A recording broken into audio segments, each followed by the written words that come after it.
Sin duda, si hay algo que une a la Argentina con Colombia, eso es el tango. El tango tiene adeptos en la Argentina, en Uruguay, en el Río de la Plata. Es una música del Río de la Plata, pero también tiene muchísima influencia en Colombia. Bueno, precisamente allí también Carlos Gardel es considerado en los hechos una figura emblemática de la música latinoamericana, ¿sí?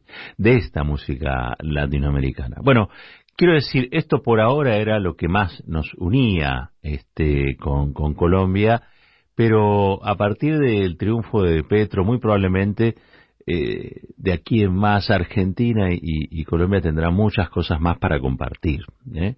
Quizá una mirada geopolítica común, quizá una mirada social común. El triunfo de Petro abre un nuevo tiempo para Colombia, ¿no? Es la primera vez que la izquierda va a gobernar el país, un país que está atravesado por la violencia, un país muy sufriente, muy doliente de la América Latina, con una oligarquía feroz, con una economía hiperconcentrada, con la naturalización del homicidio, el asesinato y la muerte como parte de la discusión del poder, con el narcotráfico también. Desgraciadamente, cuando trasciende la imagen de Colombia al exterior, pareciera que todo pudiera reducirse a unos cárteles y a un grupo de narcos colombianos muy violentos que definen y hacen o deshacen sobre las cosas, cuando en realidad allí Colombia tiene un gran problema, que es el latifundio, ¿sí? Colombia tiene un gran problema, que es el tema de las tierras. Colombia tiene un gran problema, que es un campesinado que ha luchado y sobre el cual se han abatido todo tipo de crímenes de lesa humanidad desde el Estado y también desde los paramilitares, donde ha fracasado, o mejor dicho, la política de Estados Unidos hacia la región dio por resultado una derecha más criminal, con Uribe como gran representante, pero que bueno, pareciera ahora que de la mano de Petro esa historia queda atrás. Cosas que unen a la Argentina con Petro o con el M-19. El M-19, el movimiento 19 de abril, es un movimiento guerrillero que surgió allí por los 60, fines de los 60, principios de los 70, en realidad allí en Colombia. Tiene que ver su nombre con una fecha en la que hubo una elección presidencial que acabó en fraude, y eso ya venía existiendo las Fuerzas Armadas Revolucionarias de Colombia, la FARC, que era una guerrilla muy antigua, y surge una nueva guerrilla muy imaginativa. Daban golpes muy parecidos a los que daba los Tupamaros en el Uruguay. Robaron el sable de Bolívar, y también eso nos trae algún vínculo con la Argentina, porque aquí la juventud peronista, en los tiempos de la resistencia peronista, robaron el sable de San Martín.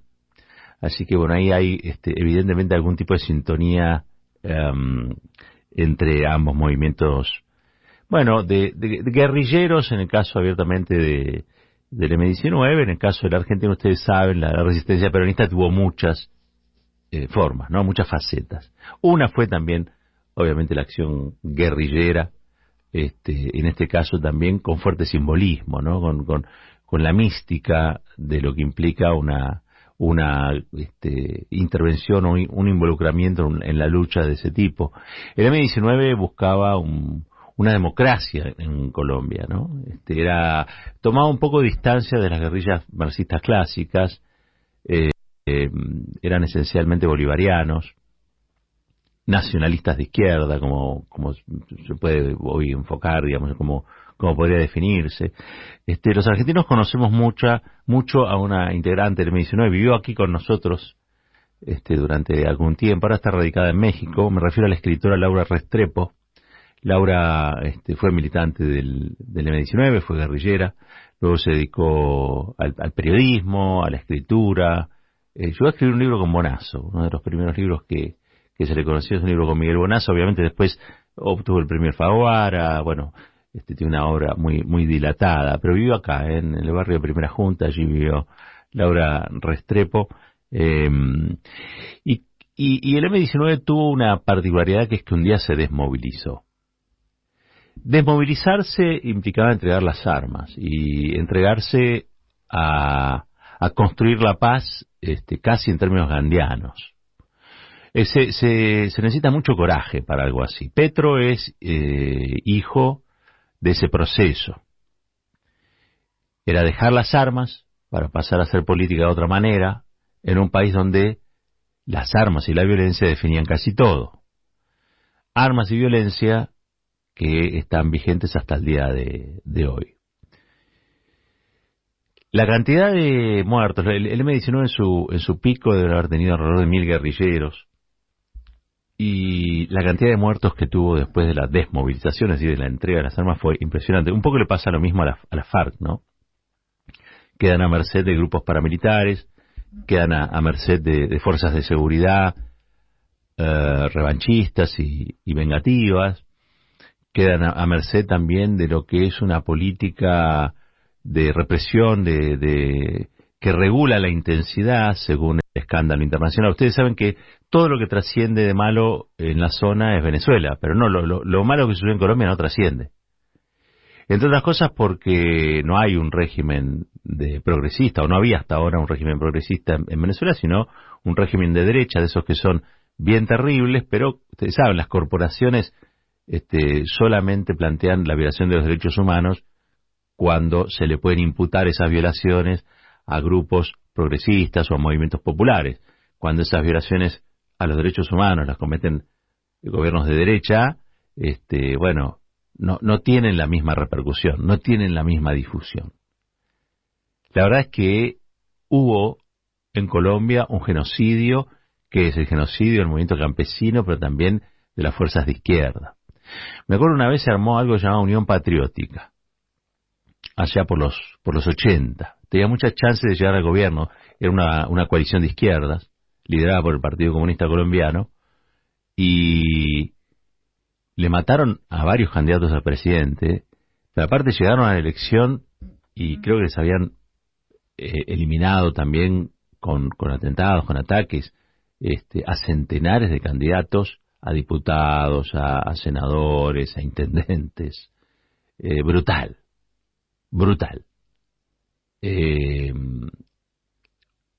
Esa es la historia que viene a torcer o intenta cambiar, o va a intentar cambiar Petro.